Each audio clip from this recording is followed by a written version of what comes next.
Donc, bonjour à tous. On est ravis d'organiser ce nouveau webinaire. Donc, nous faisons partie de l'équipe d'Helium, Hélène et moi-même.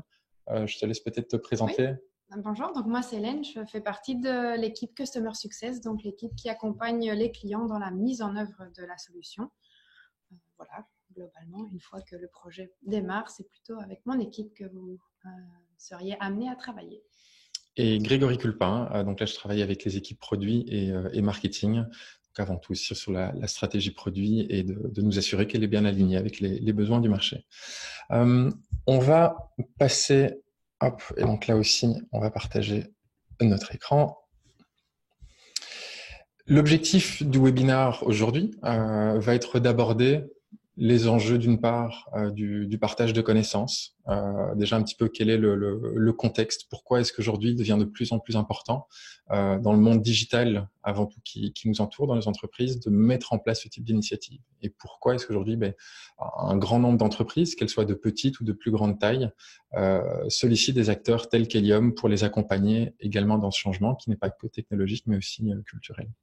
Et dans une deuxième partie, moi, je prendrai un petit peu de temps pour vous exprimer, après beaucoup d'années d'expérience avec nos clients, quels sont les facteurs clés de succès que l'on a observés pour mettre en œuvre une telle initiative. Qu'est-ce qui peut vraiment expliquer le succès? Donc, on terminera par ces quelques éléments qui peuvent vous donner déjà des pistes de réflexion. Tout à la fin, on réservera une section pour les questions-réponses. Donc, si vous avez des questions au fil de l'eau, n'hésitez pas à les compléter également dans le module destiné à cet effet-là. Et on tâchera d'y répondre dans la mesure du possible à la fin de l'échange. Donc, on en a à peu près pour une demi-heure. Et on aura l'occasion aussi de faire une petite démo, donc vous montrer concrètement à quoi ressemble notre produit, notre solution. Entrons directement dans le vif du sujet. Alors là, on va parler finalement même de notre propre quotidien chez Helium. On voit un phénomène aussi bien dans notre vie privée que dans notre vie professionnelle d'interruption permanente. Alors on parle d'interruption que ce soit par téléphone, que ce soit via des notifications, que ce soit par email ou tout simplement un collègue qui vient vous trouver à votre bureau. Aujourd'hui, on le voit que c'est un phénomène général et qu'en moyenne, d'ailleurs, selon un certain nombre d'études, on va être interrompu quasi toutes les 3 minutes d'une manière ou d'une autre. Et à peu près la moitié de ces interruptions sont en fait des demandes d'information. Donc il y a déjà là un enjeu d'arriver à mettre en place des dispositifs, quels qu'ils soient, pour faciliter l'accès à cette information, pour éviter d'interrompre ses collègues et soi-même d'être plus productif. Il y a un autre effet. Alors dans le cadre aussi de la société, de notre société Helium, on a pas mal grandi ces 18 à 24 derniers mois, et on a pu voir surtout les couches de management et top management être de plus en plus occupées dans le cadre de réunions de travail. Et donc on se rend compte que presque 50% finalement de notre temps est rempli de réunions et qui sont pas nécessairement toujours les plus productives. Pourquoi? Parce que beaucoup d'entre elles servent à nouveau partager de l'information et ce qui, à côté de ça, nous empêche aussi de répondre et d'atteindre d'autres objectifs. C'est là aussi un constat qui est fait aujourd'hui. C'est que finalement, qu'est-ce qu'on peut mettre en place à la fois comme technologie, mais aussi comme rituel de travail qui permet de diminuer ces réunions. Là où, je dirais, des approches aussi, les technologies qui sont à notre disposition vont être des agendas partagés, des outils tels que Zoom, Skype ou Google Hangout qui vont finalement faciliter l'accès à nos agendas, faire en sorte qu'un collaborateur puisse très facilement nous mettre une réunion. Et même si je travaille de chez moi, je n'ai même plus aucune excuse pour le refuser. Donc, on a toute une série de facteurs qui augmentent en fait ce symptôme de la réunionite. Troisième élément, quelque part, qui résume aussi un peu cet enjeu de recherche et d'accès à l'information. Et c'est un enjeu qui est présent déjà depuis plusieurs années. C'est vraiment ce temps qui est consacré en moyenne par jour, soit à trouver de l'information sous la forme de documents, de l'information tangible, ou trouver quelqu'un qui est susceptible de nous aider, plutôt sous la forme là de la recherche d'expertise ou de la recherche d'expérience, qui est d'autant plus problématique lorsqu'on a par exemple des collaborateurs qui quittent l'entreprise.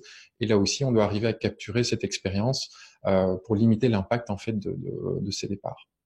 Voilà un petit peu le contexte général dans lequel on se trouve et ce que l'on observe, ou en tout cas c'est aussi le constat que l'on a en interagissant avec nos clients et aussi dans le cadre de conférences auxquelles on participe, c'est que ce contexte nous pousse vers la dispersion et nous pousse aussi vers l'éphémère. Donc, vous avez une série d'outils. Alors, on a un petit effet de mode. On a eu un effet de mode déjà sur le réseau social d'entreprise et depuis 1-2 ans, on a des acteurs tels que Slack, Microsoft Teams qui sont énormément poussés par à la fois par les acteurs tels que Microsoft ou Google, mais aussi par les départements informatiques, sans nécessairement avoir suffisamment de recul aussi sur les effets, alors à la fois positifs, mais aussi potentiellement négatifs en termes de gestion de l'attention et gestion de l'accès à l'information. Et c'est vraiment dans ce contexte-là qu'aujourd'hui se pose la question de référentiel de connaissances.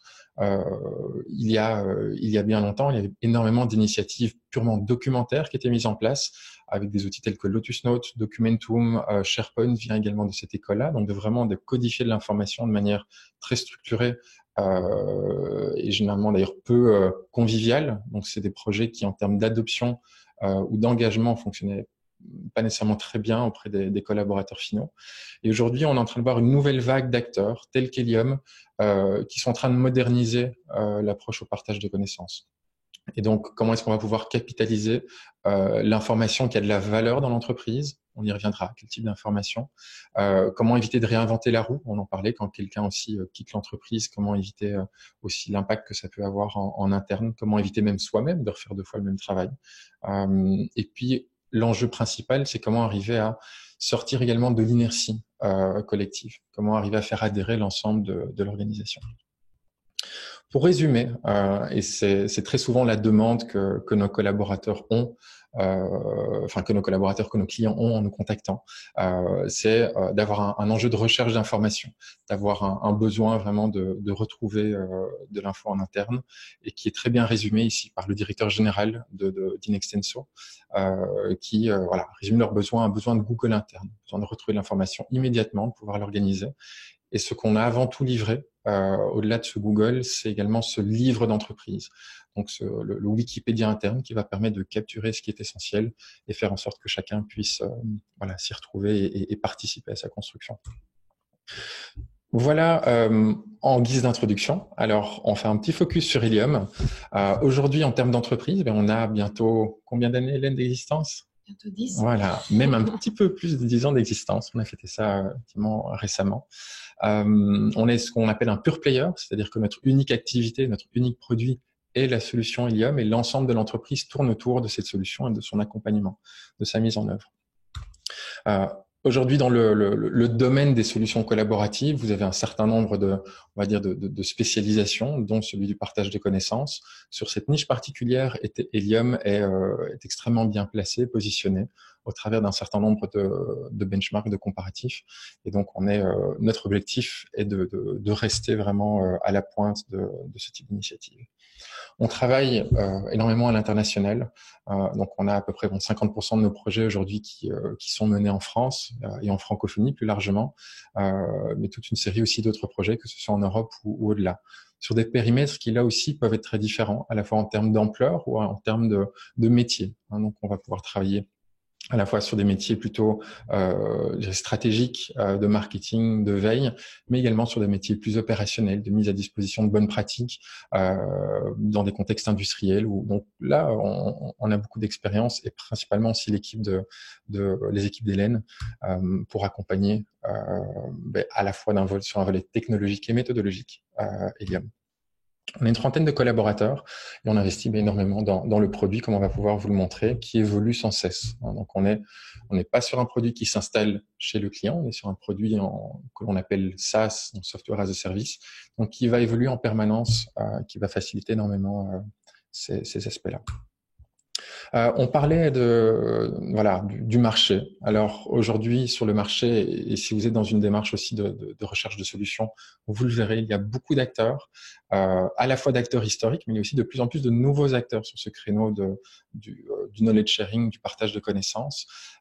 Voici en tout cas une lecture de ce marché-là qui est portée par le cabinet L'Echo et qui va présenter les solutions disponibles et qui vont les évaluer selon 2 axes. D'une part, la complétude fonctionnelle, donc on va dire la quantité et la qualité des fonctionnalités qui vont servir des besoins et des usages de partage de connaissances, de capitalisation, de structuration d'informations, de recherche. Et puis le deuxième axe vertical, qui va être la facilité d'utilisation, la manière dont ces fonctionnalités seront mises en scène et simples d'utilisation.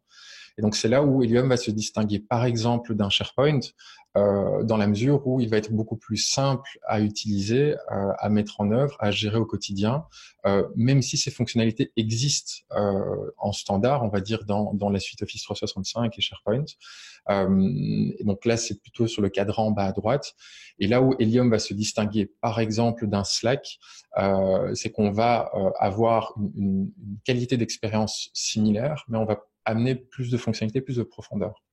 Donc ça vous donne une petite lecture. N'hésitez pas évidemment à aller les voir et les tester. On ne peut que vous y encourager. On en parlait un petit peu. On travaille avec des types d'entreprises, des secteurs très différents historiquement. Donc aujourd'hui, mais ça fait 10 ans qu'on a la chance de travailler avec des acteurs qui nous font confiance et qui restent avec nous. Voilà pour la première partie.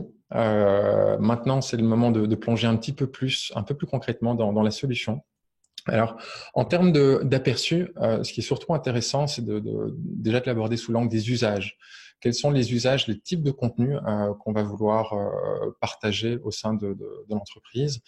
Là, je ne sais pas, par exemple, ici, Hélène, si par rapport au grand bloc d'ailleurs que tu vois ici, tu as des éléments à rajouter.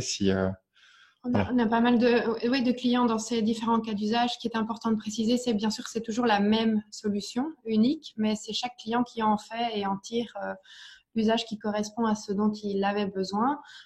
Typiquement, un client qui se trouve dans une industrie particulière et qui l'utilisait pour mieux transmettre les informations entre le marketing et les sales, donc de pouvoir mettre à disposition des briefings, des projets et des contenus que les sales ont besoin opérationnellement sur le terrain, accessibles en mobilité. C'est un des usages d'un des clients, alors qu'un autre client complètement dans un autre secteur, voire même d'ailleurs dans le même type de secteur, va plutôt l'utiliser pour y mettre tout ce qui est onboarding de nouveaux arrivants, toutes les procédures, tout ce dont j'ai besoin de savoir quand j'arrive, à quel collègue parler, là où je peux trouver mon ordinateur, un petit une petite checklist de ce que j'ai à faire. Et donc, c'est toujours avec la même solution, mais elle est structurée en fonction de comment je veux en tirer le meilleur parti et en fonction des types de contenus que je compte poster à l'intérieur. Et finalement, c'est ça que l'on fait avec l'équipe Customer Success globalement. C'est pas tant de vous mettre 15 jours de formation pour comprendre réellement l'outil, qui est assez simple par ailleurs, vous allez le voir, mais c'est de se dire, OK, comment je peux vraiment le faire correspondre à mes besoins, offrir à mes utilisateurs quelque chose qui est simple et qui correspond à ce qui nous manque à l'heure actuelle dans l'entreprise. Et c'est là un petit peu l'enjeu de vraiment bien paramétrer, je veux dire, la plateforme. Donc voilà, ça éclaire un peu différents usages qui sont là, mais il y en a bien d'autres.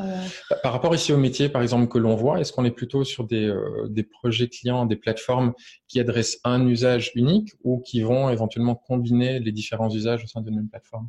Ça dépend vraiment. On a justement certains clients qui préfèrent que l'outil soit un outil, un usage, à savoir, on voit clairement Grégory l'a mentionné, beaucoup d'outils qui sont déjà là en interne et donc il y a vraiment un besoin très spécifique d'outiller ou les RH ou le marketing et donc l'usage est unique et justement volontairement ne va pas plus loin parce que d'autres outils font déjà le travail en interne, mais on a d'autres clients qui nous sollicitent justement pour ouvrir une plateforme qui va pouvoir permettre de correspondre à plusieurs usages, puisqu'en fait, Grégory va vous le montrer, on peut ouvrir des espaces avec des droits spécifiques dans lesquels on y met des contenus spécifiques, et si l'entreprise est d'une taille raisonnable, on pourrait imaginer qu'il y a des espaces de ressources pour les sales, aussi bien juste à côté, des espaces stratégiques pour le management pour y mettre les notes de réunion, les budgets, les plans de gestion, ce genre de choses.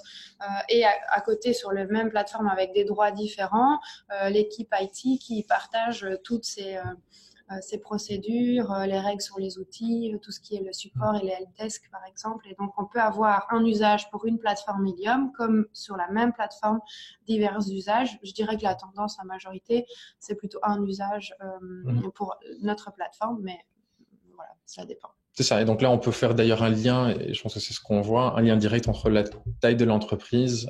Généralement, si on va être sur une structure de moins de 50 ou 100 personnes, on aura tendance à être sur une approche multi-usage. Sur des déploiements à plus large échelle, on sera sur des usages qui sont plus ciblés, plus verticaux. Merci Hélène. Alors, on va avancer en mode démo. Hop. Donc, ce que je vous propose pour découvrir la solution, c'est de commencer par une petite démo mobile. Alors, on a récemment mis à jour l'application mobile qui en est à sa deuxième version. Et hop, on va regarder. Normalement, ça devrait s'afficher dans quelques instants. Impeccable. Pourquoi commencer par le mobile? Pour une raison, je pense évidente, c'est qu'aujourd'hui, on parle aussi beaucoup de digital workplace, de cet environnement de travail digital. Notre premier environnement de travail digital, aujourd'hui en grande majorité, est notre téléphone portable. On en parlait en début de webinaire. Nos journées sont remplies également de réunions, on est submergé d'emails. Et finalement, c'est souvent aussi dans les temps libres ou en déplacement qu'on va avoir l'opportunité ou parfois le besoin, tout simplement, de retrouver de l'information rapidement. Donc ici, on a une application qui est une application donc native qui fonctionne à la fois sur iPhone et sur Android. Et cette application va se présenter de la manière suivante, de manière très simple. On va avoir déjà un aperçu global des différents espaces au sein desquels je vais pouvoir partager et structurer du contenu, comme Hélène l'évoquait.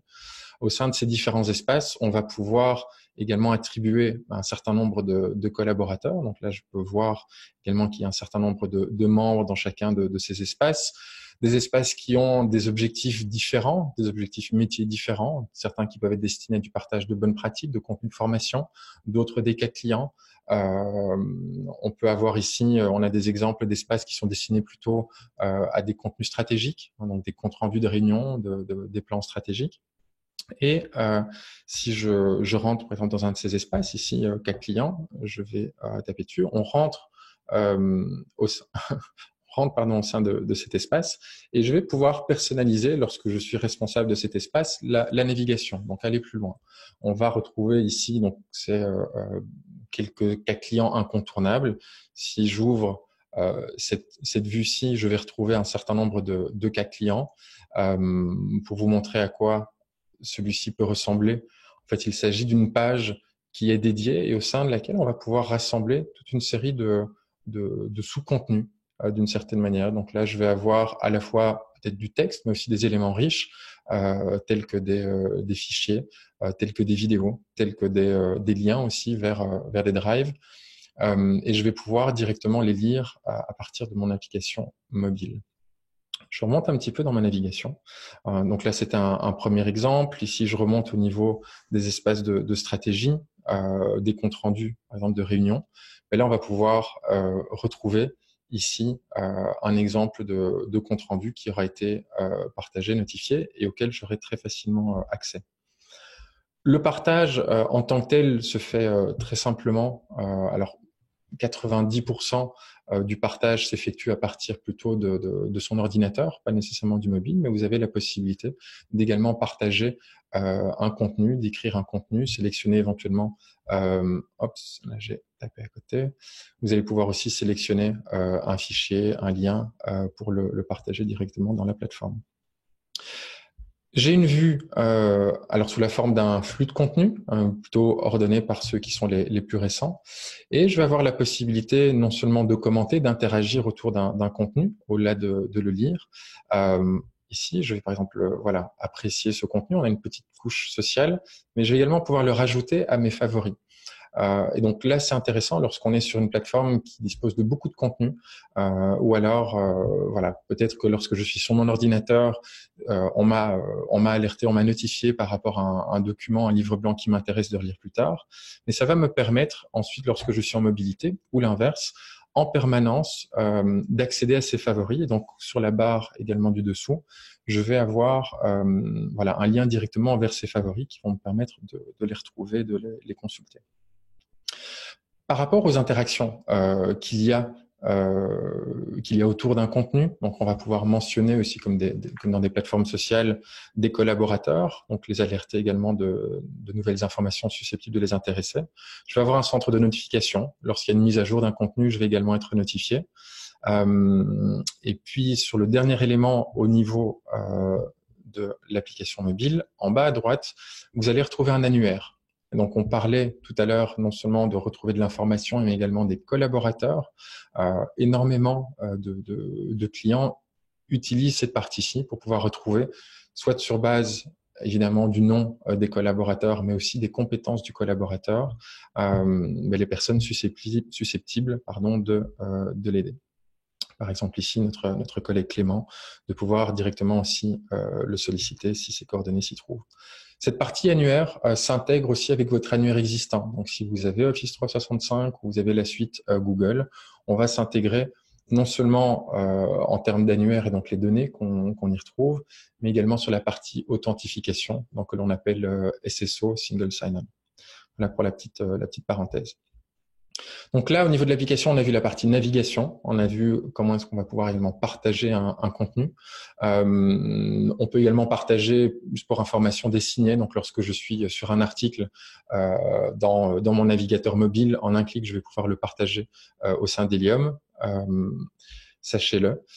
Ensuite, finalement, lorsque toute cette information a été structurée et partagée au sein d'espaces documentaires, on a également la recherche. On en parlait, cette approche du Google interne est essentielle. Souvent, la recherche pose des enjeux. Et donc, vous avez ici, au sein d'Helium, un moteur de recherche qui va aller beaucoup plus loin qu'une approche juste d'indexation en plein texte, en full texte, comme on le retrouve souvent dans les solutions. D'une part, on va avoir une série de propositions. Si je suis à la recherche d'informations sur le digital, je vais avoir des contenus clés qui me sont proposés. Je vais avoir peut-être des espaces existants sur ces sujets. Je vais avoir des collaborateurs qui me sont proposés. Et si je ne trouve pas mon bonheur dans ces premières suggestions, je vais pouvoir aller plus loin dans le cadre d'une recherche avancée. Imaginez, alors si on est sur plusieurs centaines de contenus, c'est pas nécessaire peut-être d'aller plus loin. Mais aujourd'hui, vous avez généralement beaucoup de documents, notamment dans tout ce qui est Drive, donc les Google Drive, les OneDrive, ces fameux disques partagés, où on va avoir une arborescence qui est très complexe et un moteur de recherche, mais qui finalement ne nous permet pas nécessairement de filtrer l'information très efficacement. C'est ici qu'Helium va se différencier fortement, c'est qu'on va pouvoir comme vous le voyez déjà dans ces résultats, vous avez un principe de tag, de mots-clés qui sont appliqués sur chaque contenu.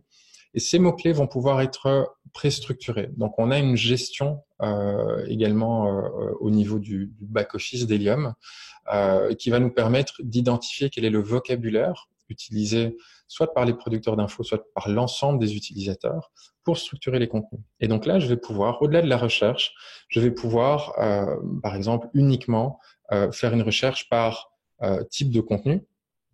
Donc là, je vais pouvoir regarder uniquement, on va dire, les études de cas et les livres blancs, qui est à nouveau un mot-clé, une étiquette qui est appliquée sur un certain nombre de contenus. Je vais pouvoir combiner cela à d'autres critères, donc peut-être le sujet. Et donc là, éventuellement, voilà, en gestion du changement. Je pourrais également filtrer par niveau de confidentialité, par langue, par localisation géographique, en fait, par n'importe quelle dimension que vous jugez pertinent dans le cadre de votre plateforme. On vous accompagne également dans cette réflexion de structuration, mais c'est un point qui va permettre, en fait, lorsqu'on est sur une quantité non négligeable d'infos, de très rapidement retrouver les documents, à la fois en appliquant des filtres et en faisant de la recherche. Voilà. Ça, c'est pour la partie mobile. Dans les grandes lignes, je pense qu'on a vu ce qu'elle permettait de faire. Alors, je vais rebasculer sur le desktop. On va passer, voilà, sur l'application maintenant. Hop, alors, j'essaie de rapetisser ceci. Hop, voilà. On vous a montré l'application mobile. Désormais, vous avez une application web.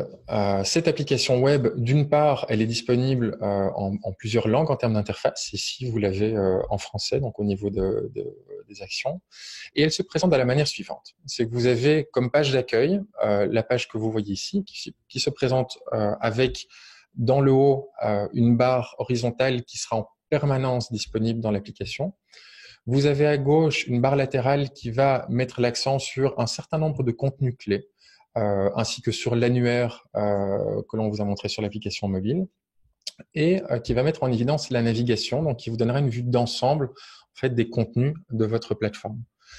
Ensuite, au centre, on va voir des contenus auxquels j'ai accédé récemment. Donc, ça permet de très rapidement retrouver et réutiliser de l'information que j'ai pu consulter, dont j'aurais besoin à l'instant présent. Je vais avoir une vision sur les contenus récents publiés au sein des espaces auxquels j'ai accès. Donc là, j'ai une vue plutôt, on va dire, d'activité de contenu, hein, qui va me permettre de voir qui a partagé quel type de document, à quel moment, quelle bonne pratique, quel livre blanc.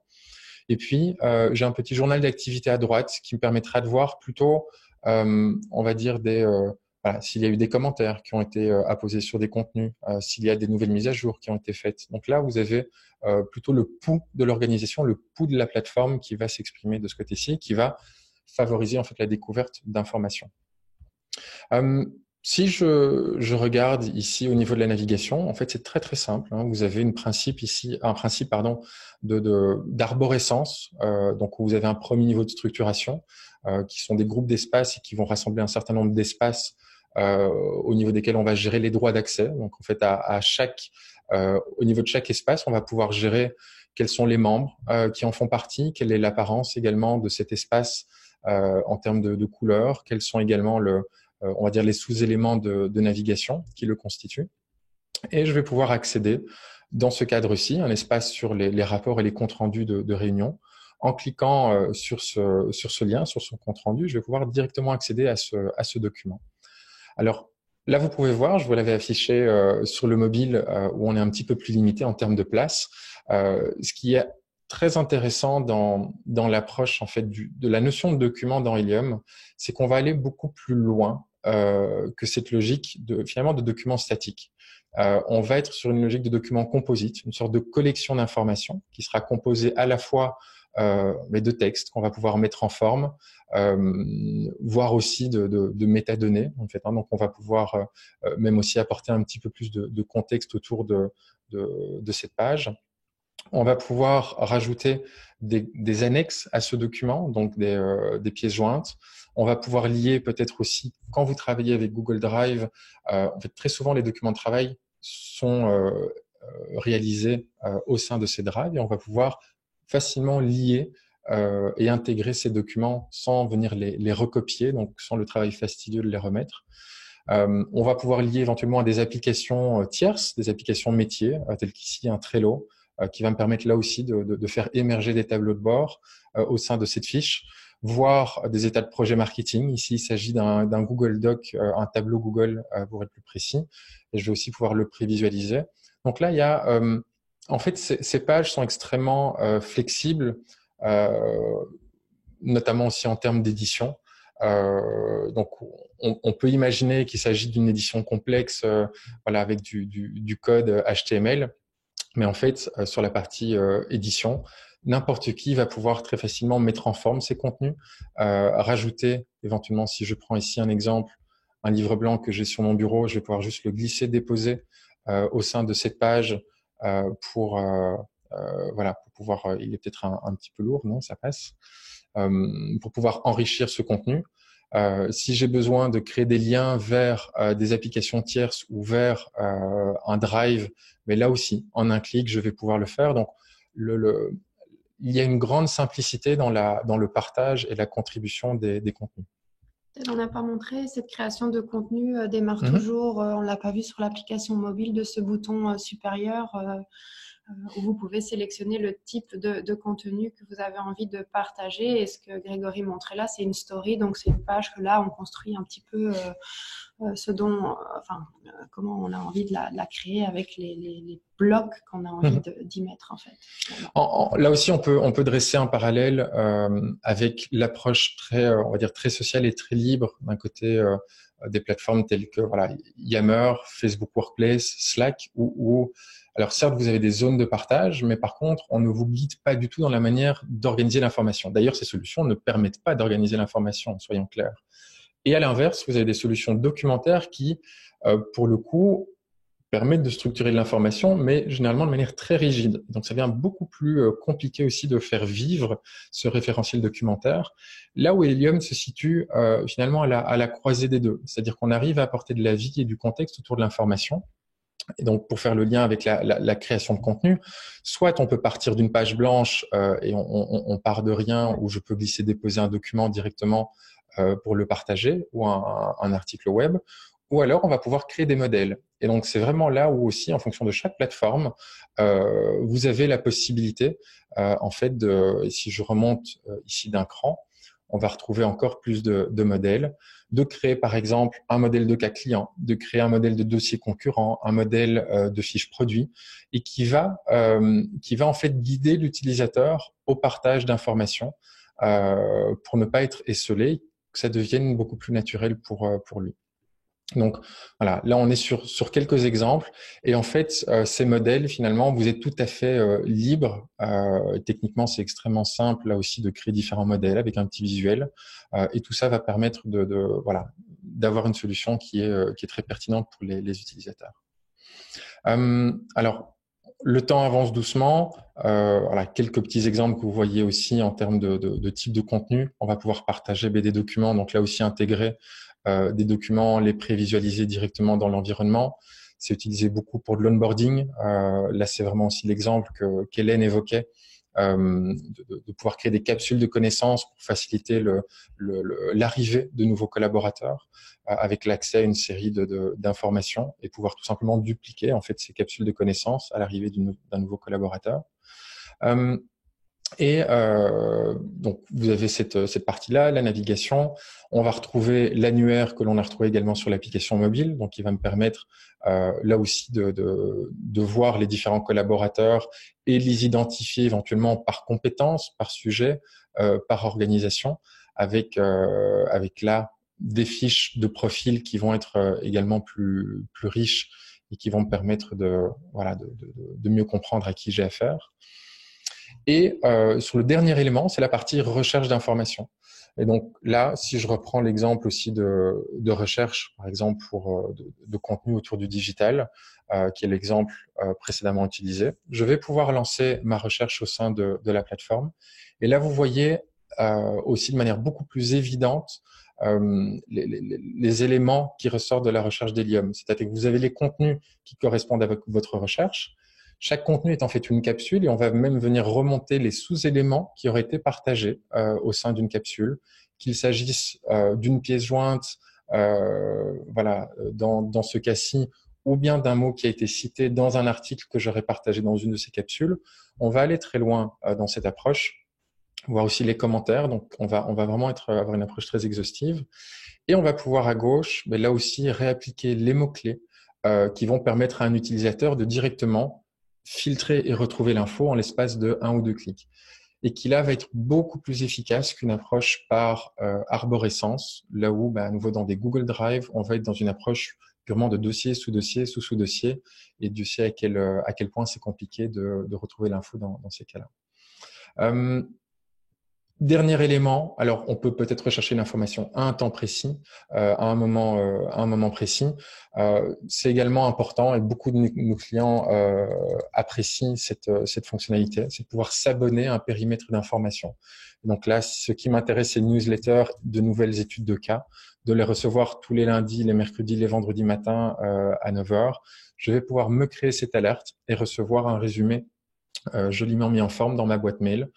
C'est également quelque chose qui fonctionne très bien lorsque vous êtes une équipe, par exemple, de veille ou de knowledge management qui dessert des clients internes.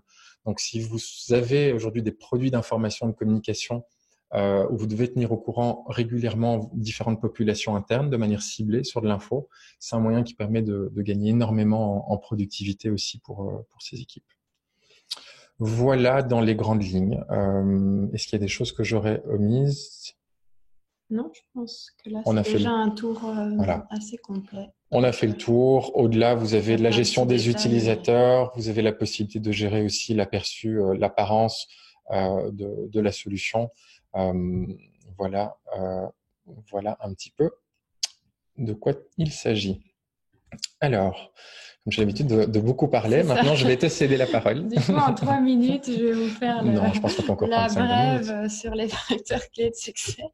Mais donc, globalement, au fur et à mesure de toutes ces années, on a observé qu'il y avait chaque fois des éléments qui revenaient pour lorsque les initiatives étaient vraiment à succès, et c'est important de les relever, de pouvoir déjà les signaler en amont. Ce premier élément, ce serait le fait que le périmètre soit très clair. C'est vrai qu'il y a beaucoup d'enjeux dans les entreprises et parfois l'outil devient miraculeux, il va arriver et en résoudre plusieurs à la fois, mais on insiste vraiment sur le fait que il est très important que le périmètre de ce que va résoudre l'outil Helium s'il arrive dans votre entreprise soit assez clair.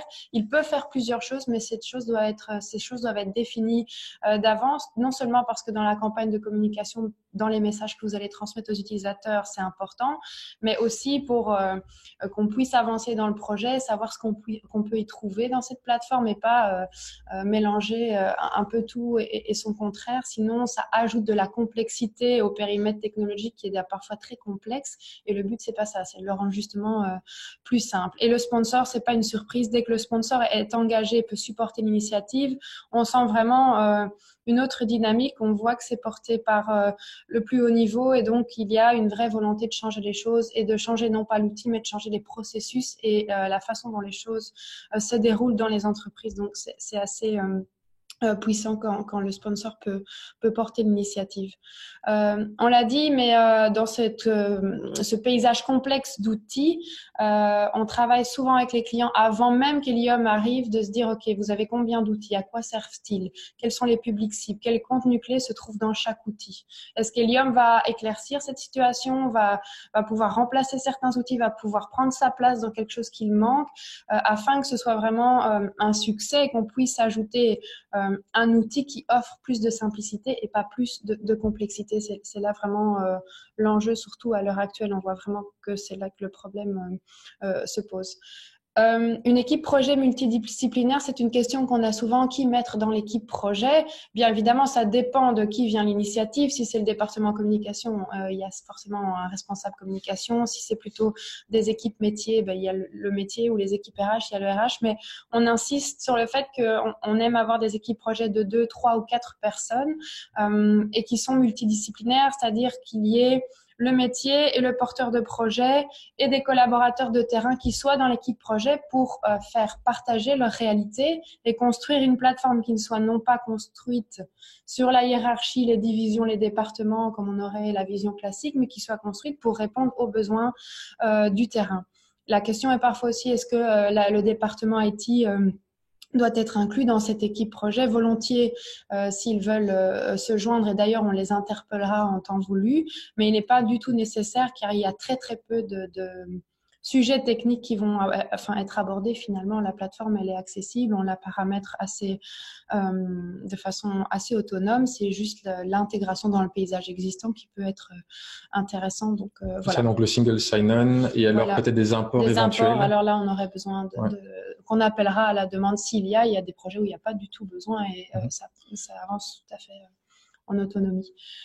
Très important, c'est que peut-être ça ne se voit pas dans la démo, mais Helium est assez flexible, agile. Vous créez un espace, vous le supprimez, vous en créez deux, vous les fusionnez, vous faites un peu ce que vous voulez. Et rien n'est figé, donc on est en faveur vraiment de pouvoir y aller le plus vite possible, tester, corriger, prendre les feedbacks, adapter, donc d'être dans cette démarche d'expérimentation, de boucle courte, où on peut avancer et ne pas planifier une énorme structure pendant 1 an et demi et la lancer quand on est sûr qu'on a tout bien envisagé. On pense vraiment que c'est important d'expérimenter, de tester, d'adapter, d'être très agile et d'être en proximité, nous, avec les clients, bien sûr. On est assez disponible, on essaie de rebondir, de vous challenger assez fort sur vos usages, mais que vous soyez aussi très proche de vos utilisateurs finaux du terrain pour pouvoir, c'est eux en fait qui vont faire le succès de l'initiative, donc c'est assez clair qu'en prenant leur retour en compte, vous construirez quelque chose qui peut leur plaire et c'est eux qui font l'adoption, c'est eux qui se connectent, donc finalement c'est assez logique. Et pour renforcer encore plus même ce que tu évoques là sur l'agilité, c'est qu'on voit beaucoup de projets qui, surtout avec une approche traditionnelle, on va travailler sur les besoins en amont et on va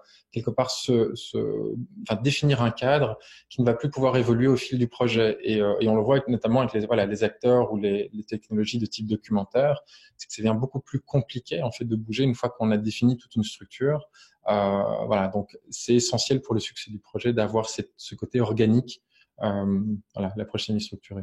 On Donc, a des clients qui démarrent avec 2 communautés pilotes, 2 communautés de pratique qui se créent. Eh bien, c'est pas grave, on en a que 2, mais démarrons avec ça et une base de ressources à côté qui était nécessaire pour du marketing. Et on n'ouvre pas tout vide en se disant en prévision. Non, on teste avec ces 2-là. Ça marche bien, bouche à oreille. Il y a une communauté qui se manifeste, qui veut créer son autre. Eh bien, on ouvre comme ça les choses au fur et à mesure et pas créer une méga structure vide et on espère que les gens vont s'y connecter. On est plutôt dans l'approche inverse. Et pour faire tout ça, on s'est dit que du coup, c'était intéressant qu'on partage ça au fur et à mesure, qu'on vous mène vers le succès en évitant finalement ces erreurs ou ce que l'on sait être des facteurs de risque. Et donc, on a créé des méthodologies d'accompagnement, une plus courte qui s'appelle FAST, plus rapide, avec des points de suivi en fait qui ont pour objectif tout simplement de vous donner nos conseils et de mettre du rythme dans votre projet. En fait, finalement, on vous tient par la main, je veux dire, et en rythme pour que l'implémentation se passe bien, et une plus complexe pour les projets de plus grande envergure où on s'est rendu compte qu'il y a vraiment besoin de travailler sur tout l'amont, les besoins, faire un plan projet, travailler sur l'adoption, les formations qu'on va fournir aux animateurs et ce genre de choses qui prend un peu plus de temps. On offre évidemment des prestations d'intégration et d'import sur demande en fonction de vos réalités et de les outils qui se trouvaient avant, est-ce que vous devez importer des données ou pas, un suivi continu.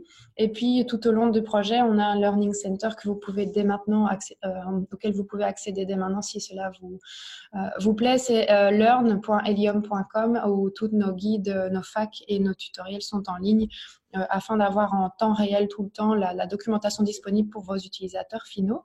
Et enfin, on a une communauté client assez forte qui est sur une plateforme Helium tous ensemble. Donc là, c'est une plateforme que nous gérons et tous nos clients sont ensemble sur cette plateforme avec des échanges, des questions et ce genre de choses. Et également en réel, puisque 3 fois par an, on organise nos clubs utilisateurs où tous nos chefs de projet chez les clients se réunissent et les cas d'usage sont partagés pour... Il n'y a rien de mieux qu'un client pour parler à un client finalement et qu'il explique ce qu'il vit, ce qu'il a mis en place. Et là, c'est là que s'échangent beaucoup d'idées, de bonnes pratiques pour toujours nous permettre d'avancer. Voilà les 2 méthodos dont je parlais pour vous donner une idée en termes de charge de travail peut-être et de planning avant un lancement. Donc le lancement étant pour nous l'ouverture de la plateforme aux utilisateurs finaux. Évidemment, durant ces sessions de travail, ces méthodos, il y a des livrables que l'on va construire ensemble et ça vient à la même idée d'avoir du rythme et de pouvoir vous aider à fournir en interne les preuves que le projet avance et aussi à fournir en interne un alignement, que ce soit auprès de la direction ou auprès d'autres membres de l'équipe projet. Voilà.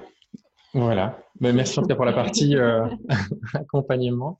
Une annonce à venir, et je pense qu'il sera intéressante surtout pour les plus petites structures. Si certains d'entre vous travaillez dans des petites entreprises ou vraiment pour des petites équipes. C'est que donc depuis donc 10 ans, on travaille sur un modèle de tarification qui est un modèle entreprise et incessamment sous peu. Donc, on va ouvrir également ce modèle-là. Donc, on va proposer 2 autres plans qui seront plus adaptés à la fois à des équipes et à des petites entreprises, au tarif également respectivement de 4 et 8 euros par utilisateur par mois. Donc, ils vont comprendre l'abonnement à la plateforme, c'est-à-dire la création de la plateforme, le stockage de ses contenus, la maintenance également, les licences d'utilisation et certains niveaux de support. Et donc là, c'est quelque chose qui va venir d'ici quelques semaines. Donc, n'hésitez pas à venir regarder le site web régulièrement d'Helium. Et on organisera également un prochain webinaire aussi pour entrer plus en détail dans les différences de ces différents plans.